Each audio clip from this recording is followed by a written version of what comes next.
Assalamualaikum warahmatullahi wabarakatuh. Perkenalkan, saya Muhammad Sultan Makmun Burhani, asal sekolah SMP Negeri 1 Sempu. Saya adalah mahasiswa PPG Daljab Batch 2 tahun 2024 Universitas Islam Negeri Kiai Haji Ahmad Siddiq Jember.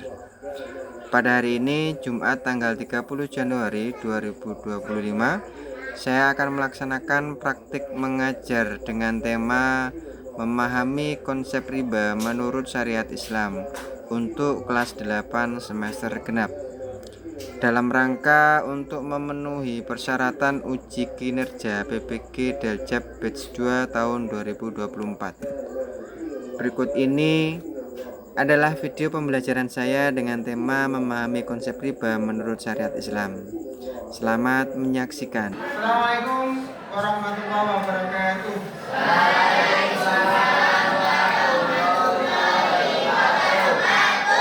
Silakan dipimpin berdoa dulu.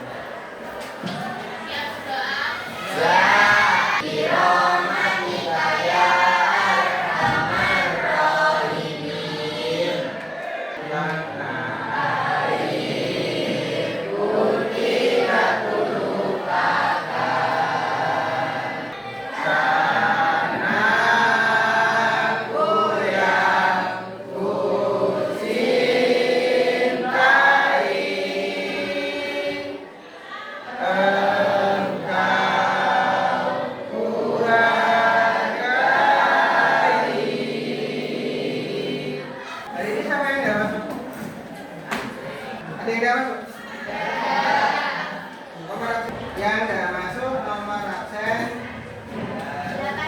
Ikal. Nah, hari ini kita akan mempelajari tentang riba. Ada yang tahu tentang riba? Riba. Jadi wong Jawa ini nganakne duit. Pernah dengar nggak? Di tetangga kamu wong sing nganakne duit. Apa yang dilakukan?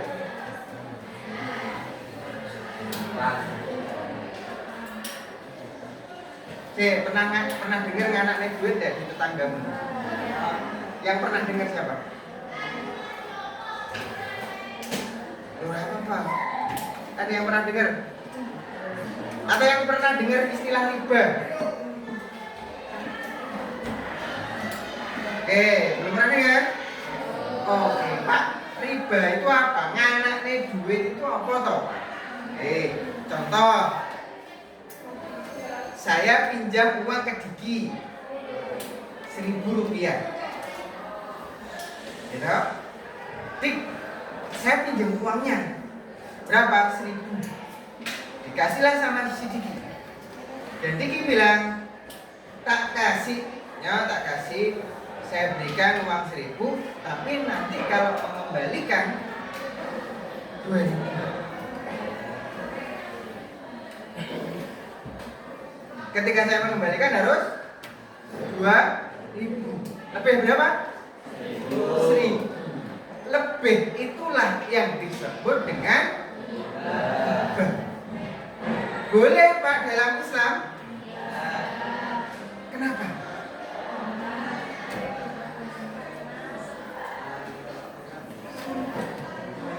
Boleh enggak dalam Islam riba itu? Kira-kira apa yang ya kalau pinjamnya 1.000, kalau pinjamnya 1 juta, 2 juta, pengembalikannya harus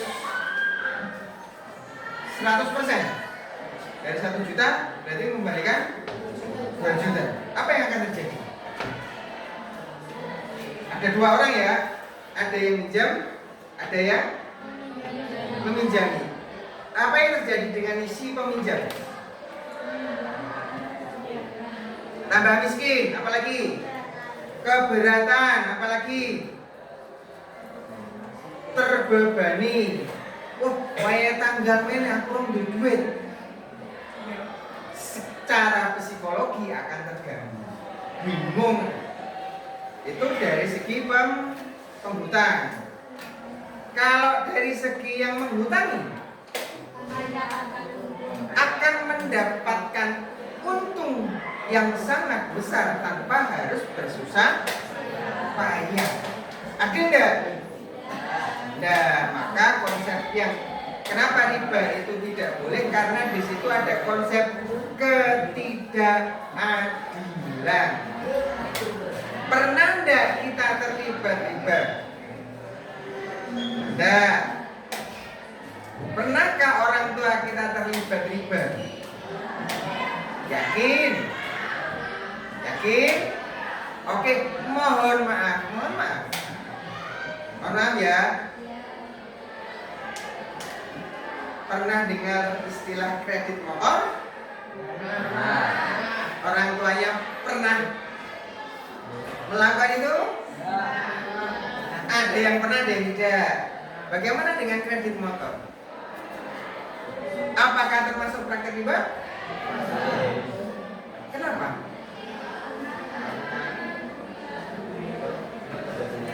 Bunganya besar. Contoh, beli cash satu sepeda bisa 20 juta. Ketika membayarnya secara kredit 3 tahun, maka itu bisa sampai 28, bahkan sampai 30. Sedangkan ketika dijual lagi, paling harganya tidak lebih dari 20 kan?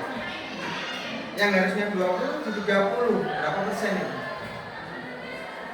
50% ya? Bunganya 50%. Bahaya enggak? Bahaya. Oke ya, yuk kita bahas materi kita. Pemahaman tentang riba dan dampaknya dalam ekonomi Islam. Oke, kalau kamu lihat tadi deh.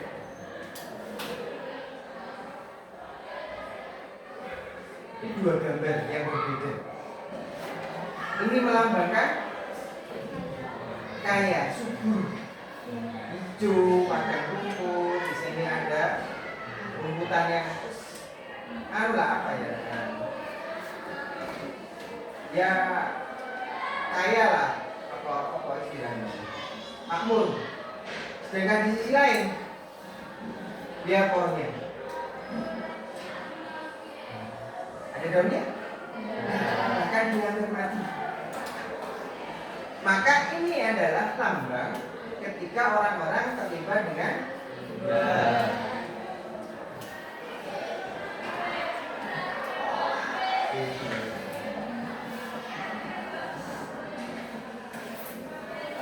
Oke, lanjut. Oke, pembelajaran. Tujuan kita apa, Pak? Yang pertama, kalian mampu memberikan definisi riba. Apa sih riba itu? Yang kedua, mampu menjelaskan jenis-jenis riba. Apa ada jenis-jenisnya? Ada macam-macamnya, ada. Kita bahas nanti. Yang ketiga, ada kalian nanti harus mampu menunjukkan contoh dan praktik riba. Yang keempat, tujuan pembelajaran hari ini mampu menggambarkan dampak riba dalam perekonomian dan masyarakat. Serta terakhir, mampu mengetahui alternatif solusi menghindari riba. Jadi, ketika ada masalah di lapangan, maka Islam menawarkan konsep untuk mengatasi masalah tersebut. Contoh, dulu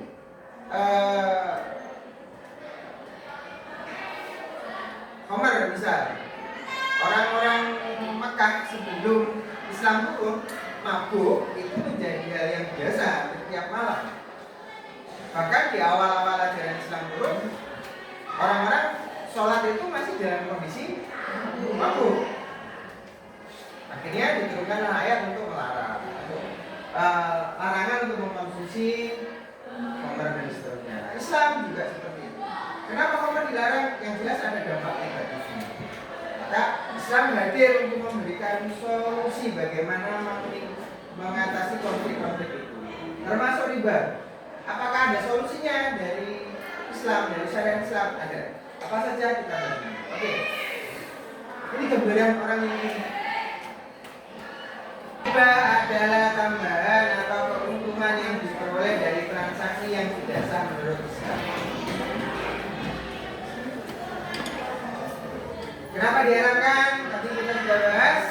Karena menyebabkan ketidakadilan dalam transaksi ekonomi.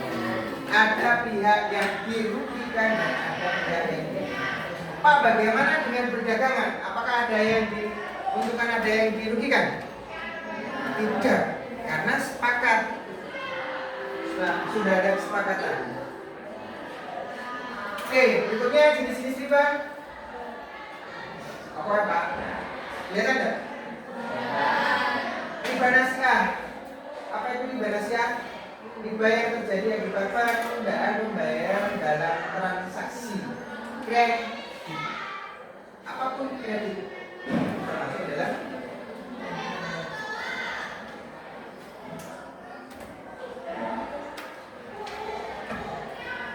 jadi sesuatu yang ditunda, pembayaran yang ditunda dan ada lebihnya, maka termasuk riba nasiah.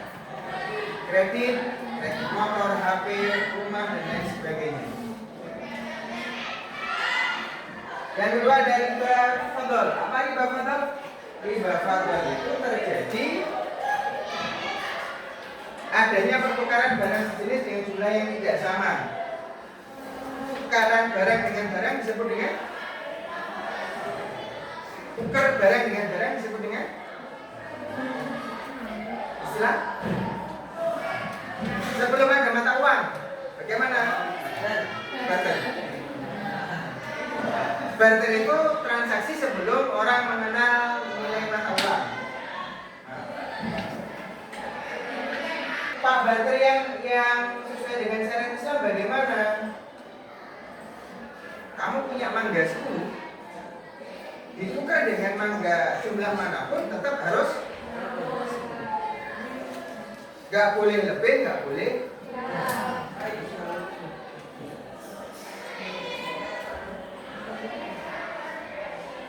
Larangan riba dalam Islam terdapat ayat Al-Quran dan Al-Hadis, termasuk di dalam surah Al-Baqarah ayat 275 yang isinya artinya orang yang praktikkan riba tidak akan bangkit pada hari kiamat kecuali seperti orang yang bilang.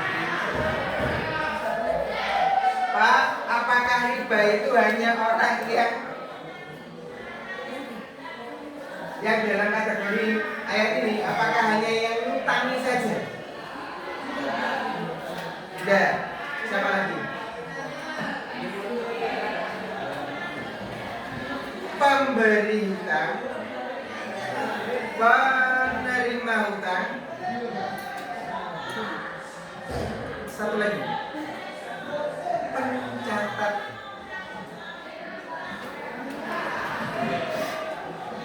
Yang mencatat dalam hal ini adalah pegawai. Pak, apakah hanya direkturnya? Sudah. Siapa? Termasuk pegawainya. Termasuk pegawainya. KSP, apakah termasuk ini? Tahu KSP? Koperasi simpan pinjam bank itu. Apakah termasuk praktek ini? Jadi bukan pemberi hutang saja, sing wirawiri nagih itu termasuk. Pak, ribet men Pak, ora rek. Ditoto ben awake dhewe sak ngutang. Kenapa begitu? Karena banyak orang-orang yang bangkrut usahanya karena terlilit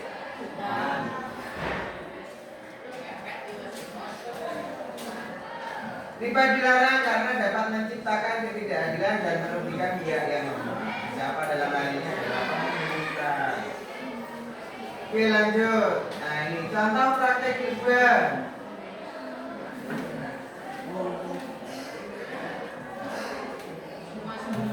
Pak, jual beli apakah riba? Tidak. Tapi apakah di dalam jual beli ada praktek ribanya nanti? Ada. Yang bagaimana Pak? Saya beli. Mas, ini berapa harganya? 1.000, tak bayar 1.000. Apakah itu riba? Tidak. Mas, yang praktek riba adalah Mas, aku tumbas iki. Tapi aku sering gak ada duit, bayarnya 2 hari lagi ya. Ya. Sekarang harganya berapa? 1.000. Kalau 2 hari lagi 1.000. Riba? Tidak. Kalau saya bayar sekarang 1.000, bayar 3 hari menjadi 1.500. Riba atau bukan? Riba. Kenapa? Karena ada lebihannya.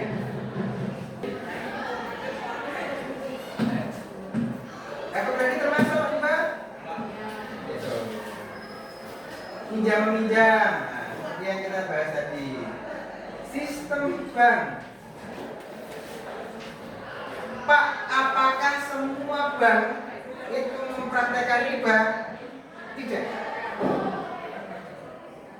Maka sekarang Indonesia punya yang namanya Bank Syariah Islam, BSI. Silakan kalau mau bertransaksi keuangan yang tidak mengandung riba, bisa butuh modal dana ke BSI.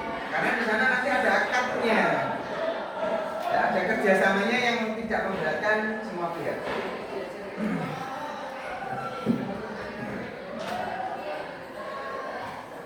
Oke, ini kita lewati dulu.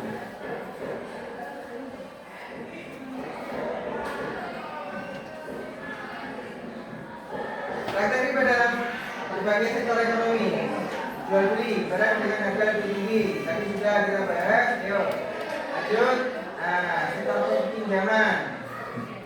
Pinjaman yang mengandung bunga yang tidak sesuai dengan prinsip muamalah atau syariah. Ada bunganya kalau pinjaman.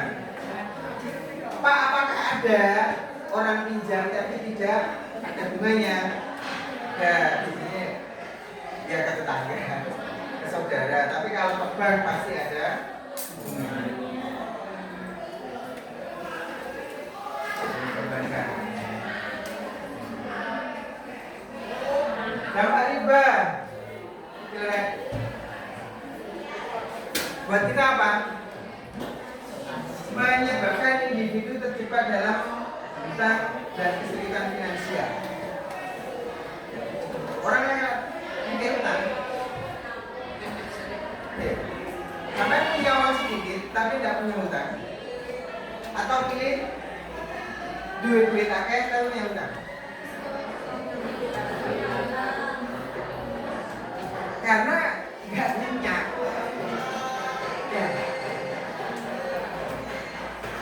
Dampak bagi masyarakat luas, kelihatan ya, menambah ketimpangan ekonomi, memperburuk kesenjangan antara yang kaya dan miskin.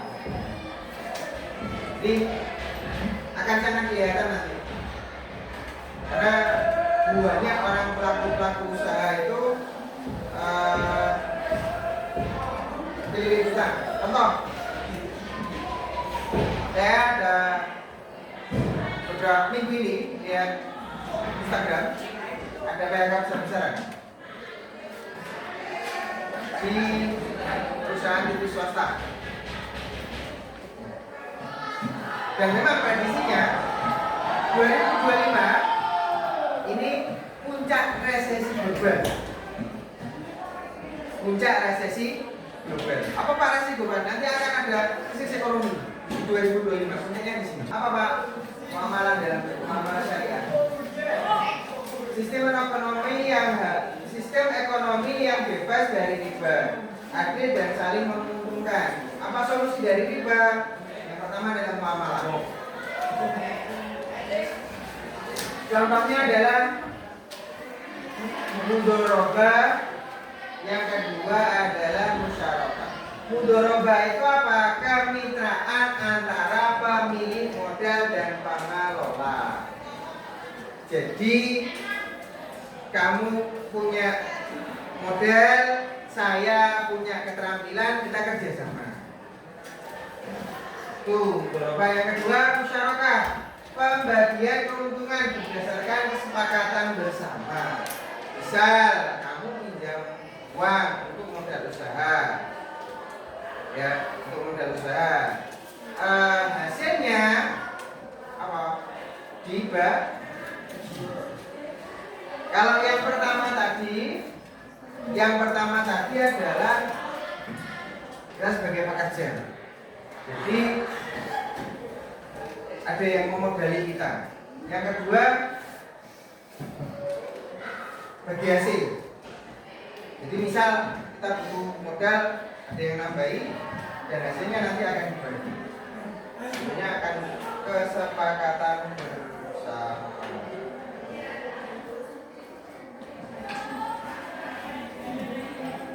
Oke, dari sini ada pertanyaan? Ada. Sekarang saya minta tolong, kalau ada pertanyaan kita buat kelompok kecil. Satu kelompok terdiri dari 4 orang, maksimal 5 orang. Tinggal balik aja. Balik. 1, 2, 3, 4, 5, 6, 7. Nah, pas. Dan muter. Muter. Silakan, ikutan dulu.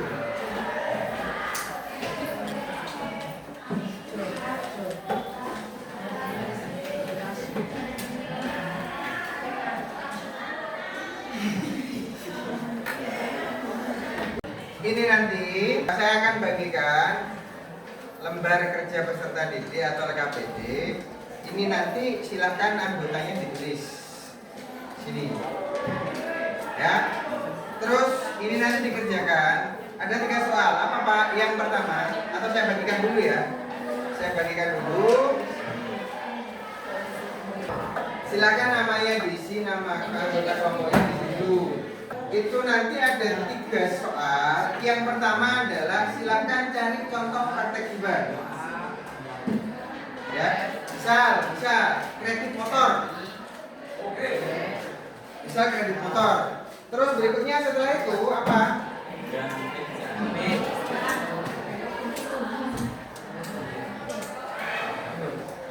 Nomor 2, jelaskan mengapa transaksi yang kamu tulis tadi contohnya termasuk riba. Alasannya apa? Bisa kredit motor. Kenapa kredit motor masuk riba? Karena harus membayar sekian banyak, sekian rupiah dalam jangka waktu. Yang ketiga, jelaskan solusi untuk menghindari praktek riba. Jadi yang pertama adalah cari contoh praktek riba. Yang kedua, cari mengapa praktek tersebut termasuk riba. Yang ketiga, solusinya bagaimana. Ya, jadi kita melatih diri mencari solusi atas permasalahan yang terjadi. Ada pertanyaan? Oke, ayo. Yang pertama ini cari dulu contohnya. Terus mengapa praktek tersebut termasuk riba? Jika cukup bisa di belakangnya. Yang ketiga solusinya nanti bagaimana? Pak boleh pegang HP, bisa di HP silakan. Ayo. Mana? Sudah sampai mana? Masih nulis? Anggota. Punya pakai data enggak? Punya. Oke, kredit motor. Terus apa lagi? Ya weh, terus pinjam. Iya. Bank konvensional.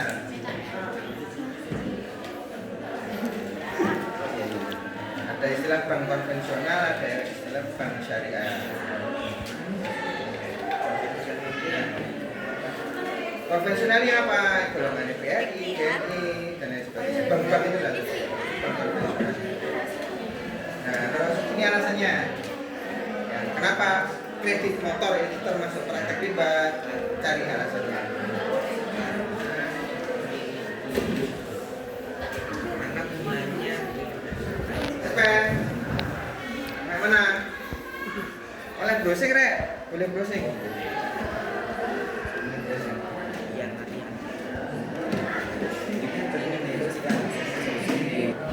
Kuliahnya aku nih, kok malah kuliah. Sudah selesai, dua.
Akadnya apa lagi? Kan kursi mana? Akadnya zaman apa namanya? Karena ada solusinya. Akad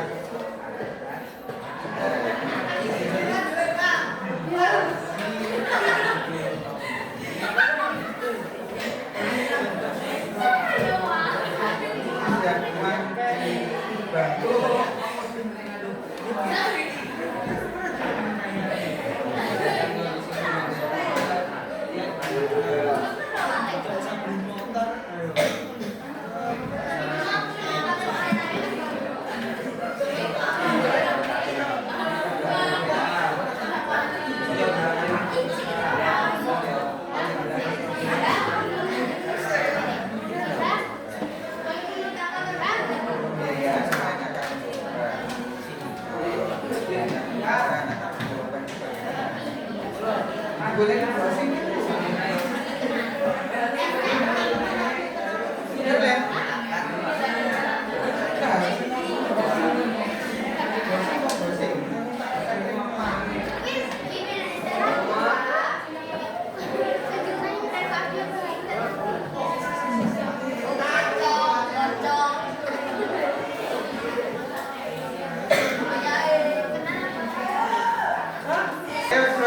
ya.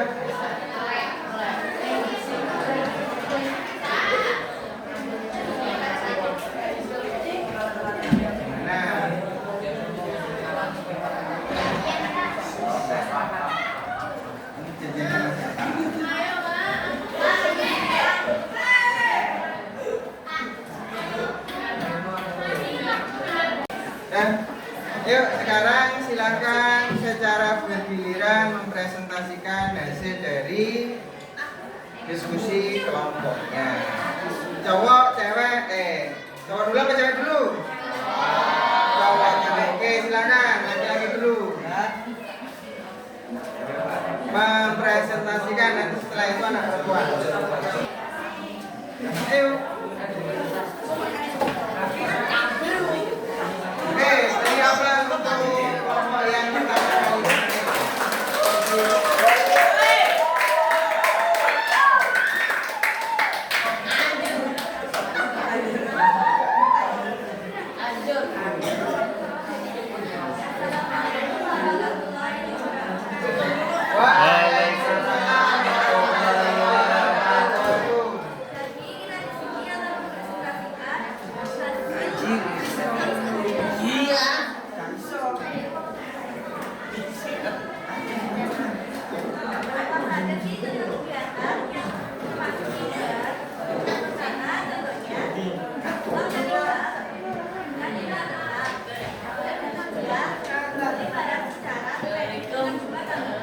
Contoh yang pertama mana? Pinjam uang di bank. Yang kedua, membeli barang secara kredit. Oke, kenapa dua hal itu termasuk riba? Yang pertama,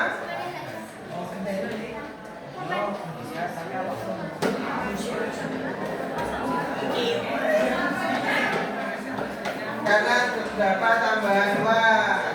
Yang kedua, kenapa riba?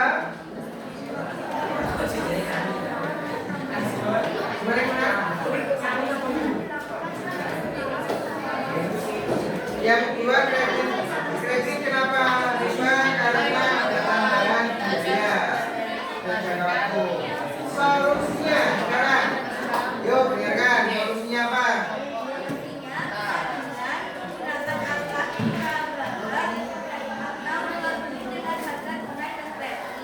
pinjamkan tadi solusinya akan pura-pura bahan. Yang kedua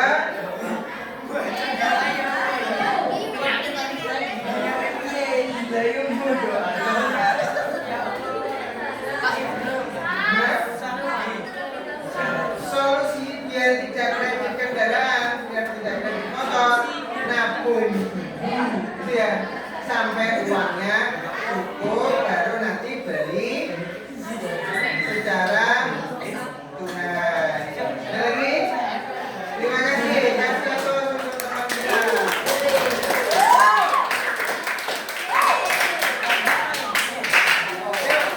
Cowok.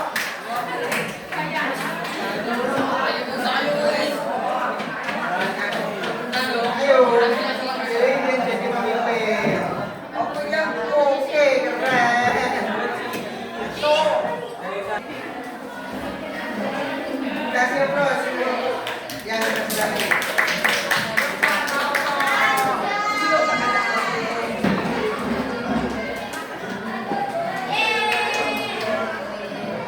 Ya, benar.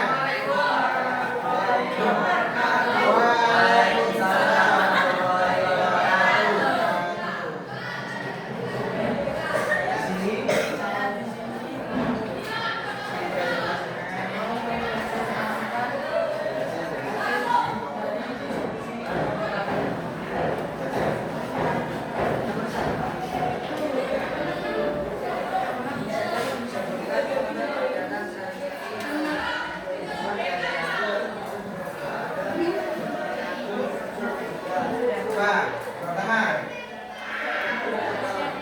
kredit motor, yang kedua pinjol, yang sekarang murah ya. Oke, kenapa kredit motor riba?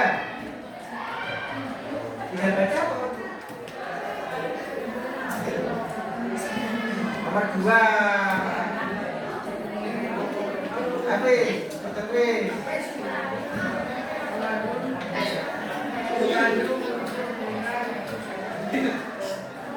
Karena mengandung unsur bunga dan mengambil keuntungan. Yang kedua, pinjol, kenapa? Riba.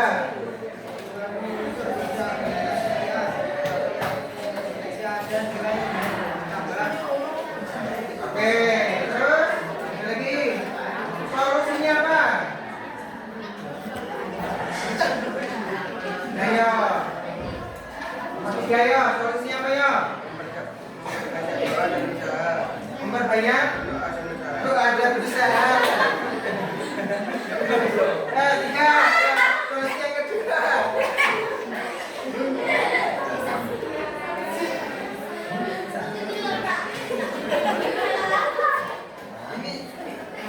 Solusi yang kedua apa yo? Memahami hukum Islam. Oke, terima kasih. Wah.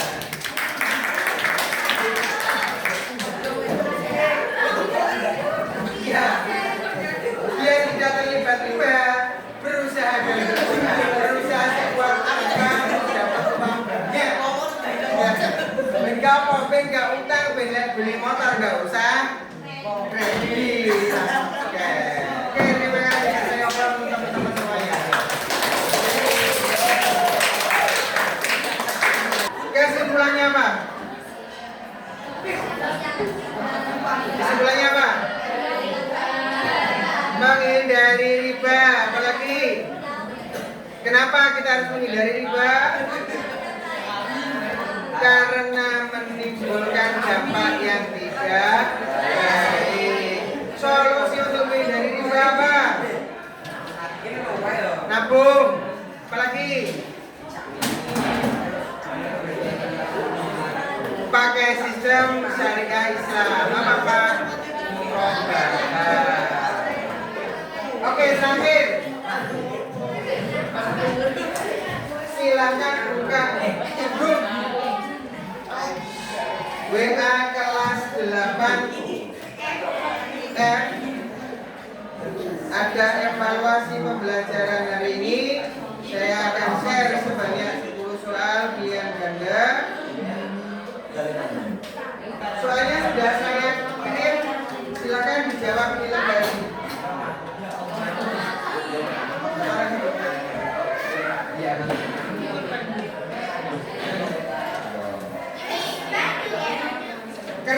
dikerjakan.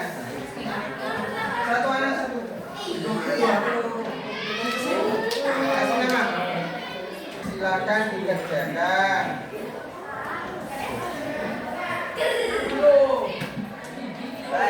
Kasih nama dan nomor absen aja.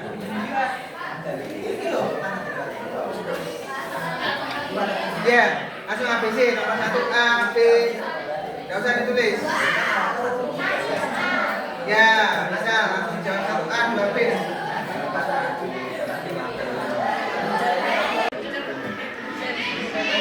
Tulisan jawab saja. Ya.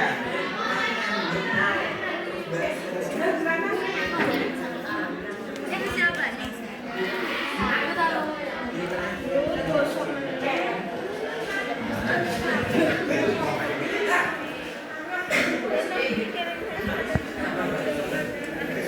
Oh ya, hasil kelompoknya. Hasil kerja kelompoknya mana?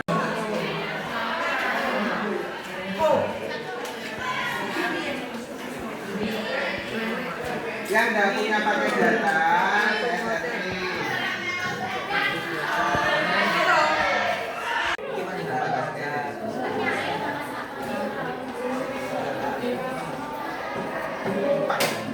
Ini berbeda.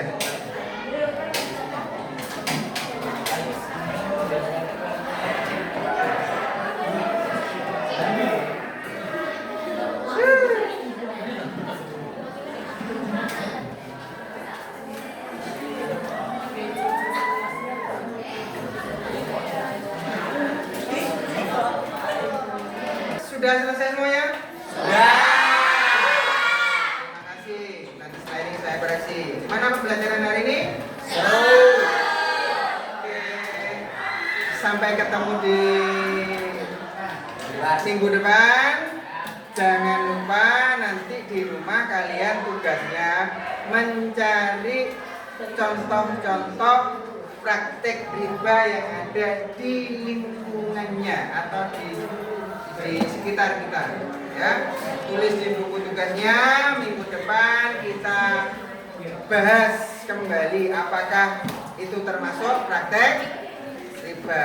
Baik, kita akhiri pembelajaran